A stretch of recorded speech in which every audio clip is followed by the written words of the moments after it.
What would you do if you woke up one day and realized your entire life was built on a lie? That the person you loved, trusted, and planned a future with had been living a double life all along? Stay until the end to hear how one woman's world completely shattered and how she found the strength to rebuild it. And if you're enjoying this story, please hit that like button and subscribe for more true life stories that will leave you shocked and inspired. Sarah Mitchell had always believed in fairy tales, the kind where love conquers all and happy endings were inevitable. For 5 years, she lived what she thought was her own fairy tale with Daniel Carter. They met at a coffee shop on a rainy Tuesday afternoon, both reaching for the same book on the display shelf. His smile was warm, his laugh infectious, and when he asked her to dinner that night, she said yes, without hesitation. From that moment on, Sarah thought she had found her person, her soulmate, her forever.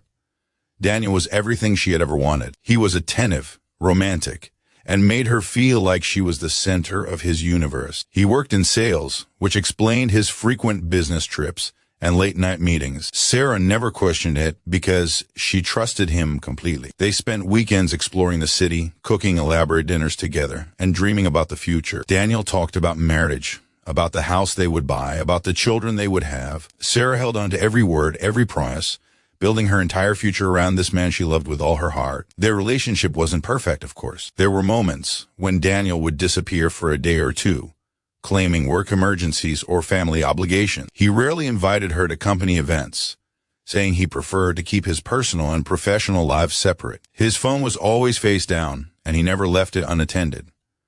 But Sarah pushed away the nagging doubts. She told herself that every relationship required trust, that her insecurities were her own problem to manage. She loved Daniel, and she believed he loved her just as deeply. As the years passed, Sarah began to dream more seriously about their future together. She was 32 now, and while Daniel hadn't officially proposed, she felt certain it was coming. They had looked at rings together, had casual conversations about wedding venues. Her friends would ask when the big day was, and Sarah would smile and say soon, always soon. She imagined herself walking down the aisle toward Daniel, imagined the look in his eyes when she said I do. It was the dream that kept her going through long work weeks and difficult days.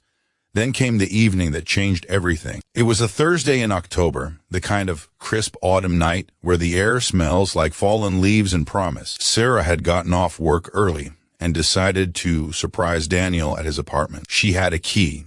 After all, though she rarely used it without warning. She stopped to pick up his favorite Thai food and a bottle of wine, excited to spend an unexpected evening together. As she climbed the stairs to his second-floor apartment, she rehearsed what she would say, how she would tease him about being too predictable when she surprised him. But when Sarah opened the door, the words died in her throat. The apartment was dark except for candlelight flickering in the living room. Rose petals created a path from the entrance to the couch. And there on the couch was Daniel. But he wasn't alone. A woman Sarah had never seen before was sitting beside him, her hand in his, her head resting on his shoulder. They were looking at something on his laptop, laughing softly together. The woman was beautiful, with long dark hair and an easy smile. She looked comfortable, like she belonged there, like this was her home too. Sarah stood frozen in the doorway, the bag of takeout slipping from her fingers and hitting the floor with a soft thud. Daniel's head snapped up, and the color drained from his face. The woman looked confused, glancing between Sarah and Daniel with growing alarm. For a moment, nobody spoke. The candles continued to flicker, casting dancing shadows on the walls. The romantic setup that should have been for Sarah was, instead, for someone else entirely. Daniel stood up quickly, his mouth opening and closing as he searched for words. The woman stood too, her confusion turning to something darker as realization began to dawn. Sarah found her voice first, though it came out as barely a whisper. "Who is this?" she asked, even though part of her already knew the answer. Daniel stepped toward her, hands raised as if approaching a frightened animal. "Sarah, I can explain," he said, but his voice was hollow, empty of conviction. The woman spoke next, her voice sharp with anger. "Who is she, Daniel, and why does she have a key to our apartment?" "Our apartment." Those two words hit Sarah like a physical blow. She looked around the space she thought she knew so well, and suddenly everything looked different. The photos on the wall that she had assumed Daniel kept face down when she visited.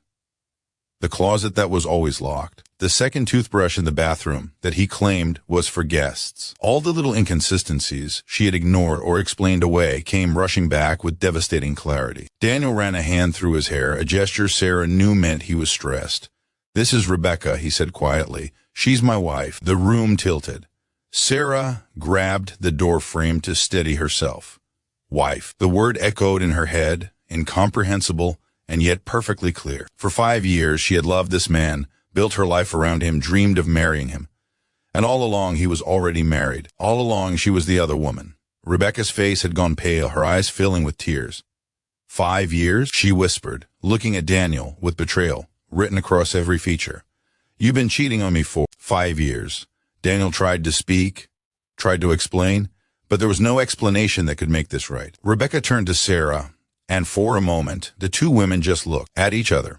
Strangers bound together by the same man's lies. "I'm sorry," Sarah said, though she wasn't sure what she was apologizing for. "I didn't know. I swear I didn't know." Rebecca's anger crumbled into grief. She grabbed her purse and pushed past Daniel, past Sarah, and out into the night. Daniel started to follow her, then stopped, torn between the two men whose lives he had destroyed. Sarah found herself laughing, a bitter, broken sound. "Go," she told him. "Go after your wife. Because that's what she is, isn't she? Your wife, not me. I'm just the other woman." The words tasted like poison in her mouth. Sarah left the apartment and drove home in a daze. She didn't remember the journey, didn't remember parking her car or walking up to her own front door. She sat on her couch in the dark, still wearing her coat, and tried to process what had just happened. Every memory, every moment she had treasured with Daniel was now tainted with the truth. The weekends he couldn't see her because of work were actually weekends with his wife. The holidays he spent with family were holidays with Rebecca. The future he promised Sarah was a fantasy, a lie he told to keep her around while he maintained his real life with someone else. The calls and texts from Daniel started within an hour. Sarah ignored them all. She couldn't bear to hear his voice, couldn't stand to listen to whatever excuses or justifications he had prepared. Instead, she called her best friend Amanda, who arrived 30 minutes later with ice cream and wine. Amanda held Sarah while she cried, while she raged, while she broke apart. "How could I have been so stupid?" Sarah sobbed. "How did I not see it?" Amanda stroked her hair and reminded her that this wasn't her fault, that Daniel was the one who had lied and deceived them both. The next few weeks were the darkest of Sarah's life. She called in sick to work, unable to face the world. She blocked Daniel's number but couldn't stop checking social media, torturing herself with glimpses of his life with Rebecca. She found their wedding photos, saw pictures of family vacations and anniversary celebrations, all happening during the same 5 years Daniel had been with her. She saw Rebecca's posts about her loving husband, about their beautiful life together. Every post was a knife to Sarah's heart. But it was a message from Rebecca that finally pulled Sarah out of her spiral. The message was brief, but kind. "I know you didn't know," Rebecca wrote. "He lied to both of us. I'm leaving him. And I think you should know that none of this was your fault. He's a liar and a manipulator, and we both deserve better. Would you want to meet for coffee? I think we both need closure." Sarah stared at the message for a long time before agreeing. They met at the same coffee shop where Sarah had first met Daniel, a coincidence that felt both painful and appropriate. Rebecca was more beautiful in person, but there was a sadness in her eyes that Sarah recognized in her own reflection. They sat across from each other, two women whose lives had been destroyed by the same man's selfishness. Rebecca explained that she and Daniel had been married for 7 years. She had suspected something was wrong, had noticed the distance and the lies, but had never imagined it was an affair lasting half their marriage. She had believed his explanations about work stress and long hours. She had trusted him the same way Sarah had. As they talked, Sarah realized they were similar in many ways, both kind and trusting, both willing to see the best in people. Daniel had exploited that goodness in both of them. Over the following months, Sarah and Rebecca became unlikely friends. They helped each other heal, sharing their anger and grief, and slowly rebuilding their sense of self-worth. Rebecca filed for divorce, and Sarah started therapy to work through the betrayal and the loss. It wasn't easy. Some days, Sarah still woke up and reached for her phone to text Daniel before remembering the truth. Some nights, she cried herself to sleep, mourning not just Daniel but the future she had imagined. But slowly, gradually, Sarah began to rebuild her life. She threw herself into work, earning a promotion she had been too distracted to pursue before. She reconnected with friends she had neglected during her relationship with Daniel. She started painting again, something she had loved in college but abandoned. Each small step forward was a victory, proof that she was more than what Daniel had made her believe she was. A year after that devastating October night, Sarah was a different person. She was stronger, wiser, more cautious, but also more confident. She had learned that her worth wasn't determined by someone else's love or lies. She had learned to trust herself again, to listen to those instincts she had ignored. She had learned that sometimes the worst thing that happens to you can also be the catalyst for becoming who you were always meant to be. Rebecca sent her a text on the anniversary of the day they met. "Thank you for your grace and friendship this year," she wrote. "We both deserved better than him, and now we're getting it." Sarah smiled as she read it. She had gained something unexpected from this tragedy, a friend who understood her pain in a way few others could. They had transformed their shared betrayal into shared strength. As for Daniel, Sarah heard, through mutual friends, that he had tried to win Rebecca back, had sent flowers and apologies that fell on deaf ears. When that failed, he had tried to contact Sarah, claiming he had made a mistake, that he loved her, that they could start fresh. Sarah deleted his messages without reading past the first line. She owed him nothing, not her time, not her forgiveness, not even her anger. He was simply irrelevant to the life she was building.